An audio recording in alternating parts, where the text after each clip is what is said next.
ladies and gentlemen, welcome back to the Golden Show here on the Blue Podcast. We are back. We are back live once more. So not live, but we're back again with a beautiful video. We're very basic video today, but one that everybody enjoys. Unfortunately, got no George. Maybe George is on the field this week. But if Ben has came in, literally this video idea happened about 5 minutes ago. So we're straight on it with like literally no preparation. So it's kind of we're kind of just walking with the flow here. But Ben, thank you very much for joining. No problem. So we're going to start off with our two main teams, City and Chelsea, because the other ones will take up the most time, and we'll go through the rest. Before I get into Man City's game, what did you personally make of Pep Guardiola's comments about the fans turning up for the game that we're going to get into? I see a lot of City fans are not happy with Pep saying stick to your coaching. Do you really care? Do you think he has a point, or what do you think? I don't care. I don't care. No, I mean, I get how people have interpreted it that way. But to be honest, I sort of believe him in the sense that it's been misinterpreted. Him saying it's been misinterpreted, because I think he was just like, yeah, just come and support us. Like, I don't think he was like saying, oh, there's not enough people in it. Like, I think he was just like saying, just if you feel like it, come down, like, because I don't think. I mean, I think he might have been asked to say it by like the higher ups or something like that, but I don't think he meant it in any like with malice or ill intent. And I mean, I was at the game against Leipzig, and it was really good, cracking atmosphere, I thought. And I mean, I don't know. I mean, it's a general trend with City that the attendances for the Premier League are just a lot better than they are for the Champions League, because I think the older fans don't really care about the Champions League, if I'm being honest. And I mean, it's even more so when it's just the group stage. Like, they really don't care, the older fans. So. Just on how City are doing so far, obviously, I remember before the ball was kicked, you were saying City are going to struggle for top four. We've got no striker, but you had a good win against Leicester. You had a good win against Leicester. You scored 6 goals against RB Leipzig. Do you think that maybe you were a bit quick on the gun to judge on City? No, I don't think. I was never thinking it was going to be that bad that we are going to miss out on top four. But obviously, we have done well so far.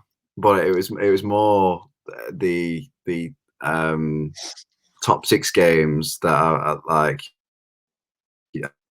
I think we have to look at and see. That is like say in like, no disrespect to the teams played, they're all well, not all of them, but like like Leicester, Leipzig are good teams. Don't get me wrong, but it's the games against sort of the your Chelsea's, your United's, Liverpool's that.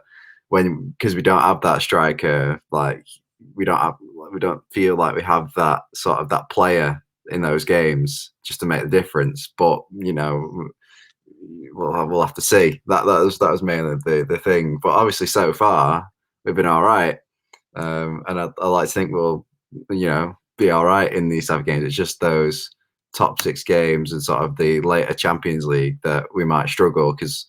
Like I said previously, we just don't have the alternative when we need it. So, yeah. That's fair enough. On to Saturday's game. Obviously, Saturday 3:00 kickoff at home to Southampton. You'll be looking at this game. Obviously, Southampton are not a bad team, but obviously the last few trips to the Etihad, you've pretty much destroyed them in every way possible. Are you expecting the same on Saturday, or do you think it'll be maybe a bit more of a tougher game than you've had in previous seasons? I think it'll. I mean, they've already shown that they drew with United, so I think it'll be a tough game. I still like to think we'll win it, but I think it'll be tough because they'll be up for it, obviously. But yeah, I'd still like to think we'd win. We've got enough going forward and stuff. So yeah, but I don't think it's going to be like a walkover or anything like that, but I'd still like to think we'll win it. Are you going to be watching the game with it being at 3:00? Do you have a stream? Are you going to be on the radio? I'm more likely to be a streamer. I find radio the worst way to follow football because it's so stressful, That's so stressful on the radio. So yeah. You just radio people talking. And I said, Danny, you know, like I said, Danny Ings, but Danny Ings doesn't have favourites. I've had anymore. Che Adams has sports. Just on a funny note, obviously against Leicester. What did you have any like worries that you might have actually had to see Scott Carson play for Man City against Southampton? So against Leicester as well. I mean, obviously, you had worries that Scott Carson was going to have to play, and I think if you just have to look at the highlights. Edison made quite a few like really good saves, decent saves, and I don't think that Carson would have done that. So I was quite worried if Carson started that game that we would lose that game because I'm pretty sure we probably would have if Carson started because he wouldn't be making those saves. So Saxon's got COVID, doesn't he? That's why he's not. Yeah. I mean, he's not quite Edison, but he's better than Carson. Like Carson's too old, isn't he? So what will be your final score prediction for City and Southampton? Oh.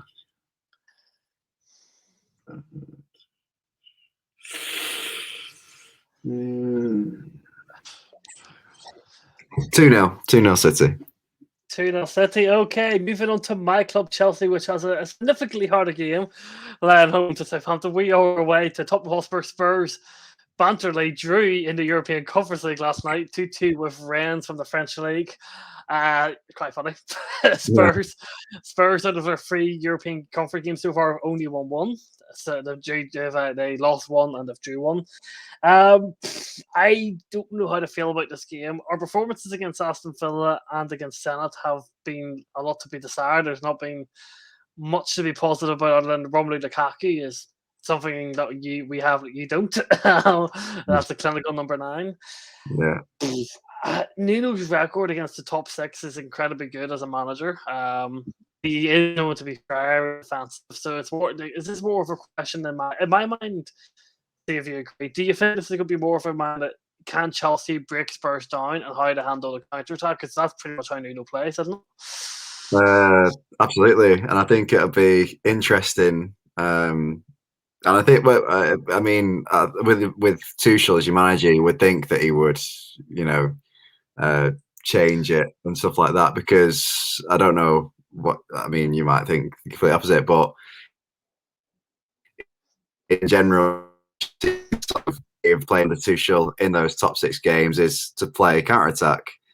So having Spurs, who I think almost definitely will play counter attack against you, it'll be interesting to see how he changes it because I think he will, but I don't know what he'll do because Chelsea they play. It works. Don't get me wrong, but you play when you're defending, you play with a back 7, and then you break out. That's why it's so effective. But with Spurs, I do agree with you because when we went to Anfield, even when we had 11 players at Anfield, we kind of played and we played very much on a counter attack, and it worked. It did, we exposed them on the counter a lot of times. But your point is very true that that's the way we play, and we all know Nuno's works. Like Nuno, yesterday he took a winger off for CDM in the European Conference League. That kind of sums up what he's like. So I think it's a very, very good point, and it does kind of make you think, even though it's so basic. But Lukaku again could just be a difference if he went to, if him holding up the ball or him getting his head on the ball, and Kai Havertz and Mason Mount on the pace, the fallbacks getting forward. But Chelsea's record against Spurs in the last few years is very, very good. But I also feel like this game just has a 0 each just screaming all over it. Game just seems like it'll be already boring. 2 defenders on top. Not I don't think Lukaku, Harry Kane will get too much action, and I actually think it might be 0 each. I want to predict the Chelsea win, but this game screams just 0 each. Yeah, I think I don't know. I've got a sneak. I think Chelsea will probably still win, but like you say, if Tuchel doesn't change the way he plays in the top 6 games, then it will. It well, not will, but it's got a very high chance of being a 0-0, very high possibility. But I just think, like you say, with Lukaku, I think you'll nick one or something like that, and I think you've got it just in terms of momentum and confidence. Even though, like you say, you've not been playing spectacular, you've still been getting the wins, and scoring a decent amount of goals. And then if you're going to bring out like the classic punch, it's like that's what title winners do. They win when they're not playing well, like all that bollocks. Like I guess it's true to an extent. So I still, I mean, like you say, if they don't change, then it's got a high possibility of being a 0-0, high chance. But I would just think Tuchel might just change something slightly. Well, what do we make? As first said, they weren't particularly good in the European Conference League. They've won a lot of games 1-0. Then they got hammered by Palace 3-0. Do we think Spurs have any chance of top four or probably Europa League at the best? I mean, if they can go on a decent run, then maybe. But you'd probably say Europa League at this moment in time.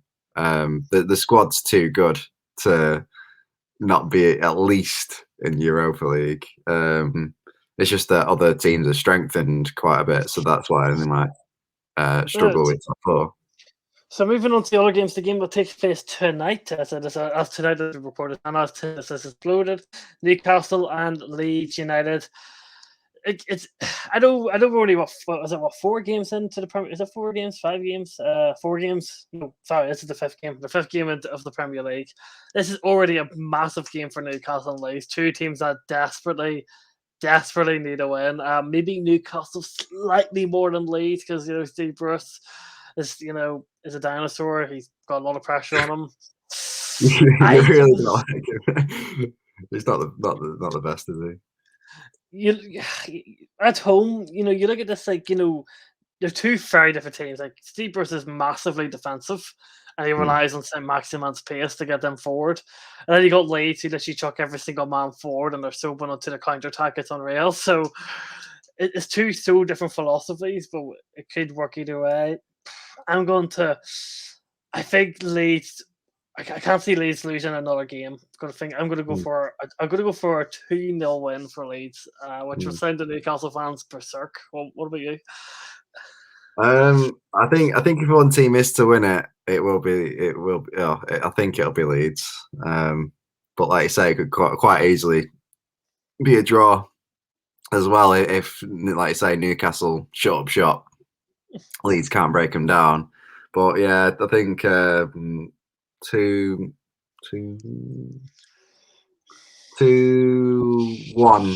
Leeds. 2-1 Leeds. Moving on to the early kickoff tomorrow between Wolves and Brentford at Molineux. Brentford, obviously, a very good start to the Premier League campaign. Probably unfortunate they can see that last-minute goal to Trossard against Brighton last week. Wolves getting their first win of the season, a 2-0 win over 2-0 over Watford. I fancy Brentford to get a point in this game. I just feel like Brentford play with a lot of energy, good philosophy, good mindset. Still think Wolves' goal scoring issue is still there. 1-1 for me. I think Brentford will get another very good point on the road, which is something they've been able to do so far. Yeah. I mean, like you say, they play. I guess they're sort of a Leeds 2.0 where they play with high energy. Not so much defensively minded, but they will score goals because they are so attacking. But Wolves. It's a weird one because they're not playing badly, but they're just not getting the results so far. So I could probably back a 1-1 draw. I think just because I don't think Wolves, like you say, have played particularly badly, but they're still not quite into the swing of things. And like you say, Brentford attacking, energy, all that sort of stuff. So yeah, I can back a 1-0. Onto Turf Moor, Brexit Bowl, play Arsenal. Burnley only one point after 4 games. Arsenal getting that win against Norwich last week. I'm gonna put my neck in here. Burnley to win this game against Arsenal. I think Burnley or I think Arsenal will struggle. Arsenal's shot conversion is woefully bad, and you're going up against probably a team that's always well organised. Not too good about this Arsenal team. I feel like this just screams 1-0 Burnley. Or it literally just or 1-0 Burnley in this game. I feel like Burnley are going to win this game. I just don't think Arsenal are at all convincing. So I think Burnley are going to get their first win of the season. I mean, I can understand that. Sean Dyche has just signed a new 4-year contract, so there might be a bit of a, I don't know, a confidence boost, a bit of a bounce. But I don't know, maybe just thinking maybe that win against Norwich is, I can't see them like, destroying them, but maybe that Norwich win has just started to get the sort of season moving a little bit for Arsenal. So I think I'll go for a 1-0 Arsenal win. But I mean, like you say, quite easily if Arsenal don't convert any of the chances, Burnley could quite easily nick it. So yeah, we'll see. Liverpool, Crystal Palace. I thought Crystal Palace looked really, really good. They've looked good in their last 2 games against West Ham and against Spurs, but they're not going to beat Liverpool on Anfield. There's not a chance. 3-0 Liverpool. Yeah, I think. I mean, Liverpool have just come off quite a high octane Champions League match, but yeah, I think Liverpool will win this easy. Like, yeah, 2-0 Liverpool. You just can't, like, Liverpool are in good form. They've got a bit of confidence. You just can't see Palace doing anything at Anfield, doing much to Liverpool anyway. Yeah. Norwich and Watford. This is a massive 6-pointer at Carrow Road. But I don't see Norwich winning. I just don't. Norwich have not looked good. And defensively, they look worse than what they did 2 years ago. And I don't really see where does their attacking fire come from? They've lost Bundena. Todd Cantwell's good, but I just feel like he's going to shine in the Norwich team. I think Watford have got some good players. They've got some better players in some possessions than Norwich, and I feel like Watford are going to edge this game in a 2-1 fixture Carrow, which will leave Norwich pointless after 5 games. Yeah, I think I'll come back a Watford win. Probably go 2-0 Watford. That, like you say, Watford. I mean, Norwich again, not great defensively, but Watford I mean, they were a Prem team for many years, so I know they've just been promoted, but a lot of their players are still of that squad, so they know what it's like to be in the Premier League, and they've got some quality players in there. So yeah, I can back a 2-0 for. I find it incredible though how you don't know Watford being able. I found it incredible how they've held on to him as Amaze Sarr, Watford. I think he's a brilliant player. I think there's no really one hold on to him. And he's been linked with Liverpool a lot, hasn't he? Liverpool have been sniffing around a lot, haven't they? So hope they don't get him. Yeah. On to Villa Park. Aston Villa take on an Everton team, which I believe is unbeaten in their first 4 games. Everton they're looking very good. I think Aston Villa. Okay, yes, they did well against Chelsea, but I'm still not too convinced about them this season. They are probably trying to adapt to life without Jack Grealish. Some players are taking time to adapt longer than others.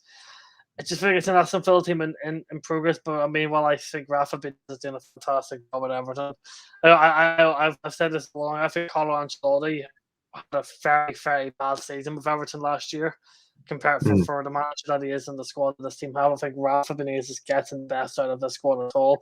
I think it's going to be an away win for Everton. I'm going to go to Everton with Richarlison getting both goals. Yeah. Yeah, I think I mean, like you say, I think Aston Villa are still getting used to life without Grealish. I don't like. I think they'll settle down soon, but they're not quite there yet. I'll go and, like you say, Everton in good form. I think, like you say, I think even though obviously he managed Liverpool and stuff, I think Rafa Benitez suits Everton a lot more than Ancelotti ever did, because he's got the experience with Newcastle, so he knows that type of well, he knows the Premier League, but he knows that type of team as well. So yeah, I think I go a 2-1 Everton win there for me. Onto the Amex Stadium, Brighton with 9 points out of 4 games so far. Really, really good for them. At home to Leicester City. Obviously, Leicester come back off a 2-2 draw with Napoli, the King Power, in the Europa League yesterday, which I might actually favour Brighton here. This is going to be probably my shock result. I think Leicester are going to feel a bit laggy against a very high intensity game against Napoli. And Brighton at home have just they look really, really good. They're actually scoring goals now. They aren't just they aren't these XG Yeah. they aren't these XG maniacs. So you just have all these expected goals, but 0 goals to show for it. I just feel like they'll just probably the last 20 minutes will be very key, and I feel like they'll score in the last 20 minutes to win this game against Leicester, who are suffering from injuries and will probably be a bit lagging. If Brighton will win this game, it's going to be a narrow 1-0. Fair. I mean, yeah, like I get that about the sort of the Leicester Napoli game and stuff like that. It's strange, Leicester. They never quite get there. I mean, it's obviously only the first game of the group stage, but even last season in the knockout stage, you never quite get there in the Europa League. But yeah, I mean, I think I'd probably still back them to win 2-1. I think they'll have enough in terms of going forward to beat Brighton. Brighton, like, don't get me wrong, Brighton are playing really well. But I think Leicester will have enough in the end. Yeah. Moving on to the final game, which we need to speak about. This is a bit more of an interesting game. It is West Ham and Manchester United. Manchester United suffered an embarrassing result midweek against young boys from Switzerland. 2-1 last minute winner with Jesse Lingard. Obviously forgot he was playing for the boys in red instead of the boys in yellow. With an amazing assist to give them young boys to win. West Ham also played midweek first in a 2-0 win over Daniel Zagreb in the Czech Republic. Very, very good win for West Ham away from home. This is a difficult one because I would back West Ham, but West Ham, as I say, very similar to Leicester, don't have a big squad. It's going to be pretty much the same 11 that played on Thursday night, who were away from home against Manchester United. Meanwhile, United could make some changes. They're bringing a bit of fresh legs. They have Ronaldo, which is obviously a very big game changer.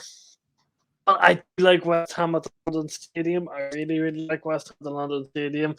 And I feel like David Moyes is going to have this team really fired up for this game. And I think, I'll say this now, I still don't think Solskjaer is going to take this United team anywhere because his subs against young boys were super, super bad. Ridiculously bad. So West Ham to get a draw in this game, it's going to be a 1 each. If they had Antonio, I would fancy them a bit more, but I just think United are going to struggle to break them down. Yeah, I think it'll be. I mean, it'll be a good game because, like you say, West Ham in good form. United grinding out results at the moment. Obviously had that result midweek, which was nice for me. But yeah, I mean, it's. I mean, obviously it's only the first game of the group stage, but still nice. But I just got a sneaky feeling United are going to keep up their sort of grinding out of wins in the Premier League. So they'd probably go 2-1 United. Just like you say, without Antonio, it's a bit more difficult for West Ham. And then also you have to factor in that they have had one less day rest than United. So just I'd probably say United will. Yeah. Ronaldo to score a ticket. Well, yeah, probably. Yeah, like they'll definitely. I mean, when you got Ronaldo in your team, you're always got a chance of edging it and stuff like that. So taking your Man City best out of it, do you think Manchester United have a chance of a league title this year with Ronaldo, or do you think Solskjaer just isn't the manager to do it? I think yeah. I mean, if I was personally, I'd say they do. Not because I want them to, but like I just when you got Ronaldo in your team, you've always got a chance. I think um, it's a little bit like. I mean, I've said it a couple of times previously that Solskjaer's a bit like Southgate for England, where he suits United, but he doesn't have the experience. And Southgate took England to a final, so like but like you say, that inexperience for Southgate, obviously, England came up short, but it could quite easily have been the other way. The same with Solskjaer, it might mean they come up short, but quite easily could go the other way. And I think also them not having that number 6 is, I mean, even without that number 6, with Ronaldo in your team, you've always got a chance. But it's always saving grace for the other top 4 that they don't have that number 6, because if they had that number 6, you would look at that team and think, where's the weakness? But now, because they don't have that number 6, you're like, oh, there's a weakness there. There's something to exploit, sort of thing. But even with that, I think they've got a chance. I think whether it's Premier League, whatever, they have to at least challenge or and win something this season with that with signing Ronaldo and the transfer window they had. Solskjaer and United are definitely under pressure. Whether they thrive on that or not, we don't know yet. But we'll wait and see. Ronaldo will probably thrive with it, but whether Solskjaer does, I don't know. And the rest of the team, but I think it's whether Ronaldo's influence on the dressing room makes them thrive with that as well. You have to wait and see. Well, when you talk about the number 6, I'm sure you're over the moon you didn't sign Fred in the end.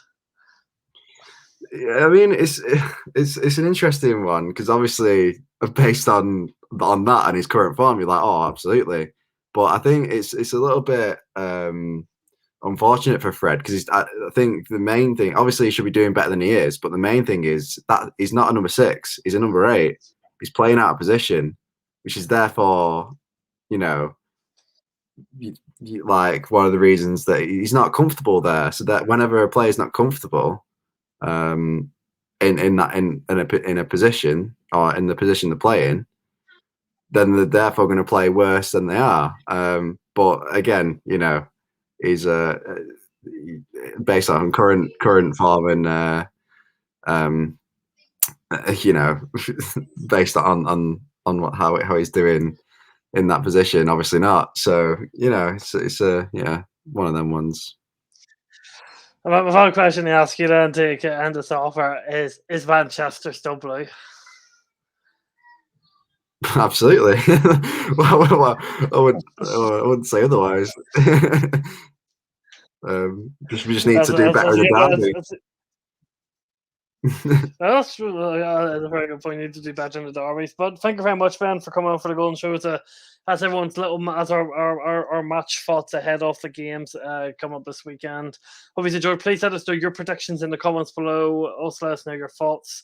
If anybody thinks Manchester's red, also please let Ben. I'm sure he'll be very delighted to hear why that's the case. Ben, thank you very much for coming on. Obviously, I'll be on the Blue on the Blue podcast show with you. For next week, obviously, with Tom away to Spain. I don't know about you, but Tom didn't actually tell me until he was boarded in the bloody plane that he was away. So this has kind of been a bit short notice, but I'm sure. I guess you'll show him why you're not a janitor, aren't you? You're going to lead the ship with me. We're going to make this channel blow up in no time, aren't we? Definitely. Well, that's all he's got to say. So make sure to hit the like button, subscribe to the Blue Podcast if you haven't already. Check all socials or down below if you're interested in seeing Ben's very exciting Twitter page and my very inactive Twitter page. Yeah, we do need to work on that. But thank you everyone for joining, and we will see you in the next video. Thank you very much, and goodbye.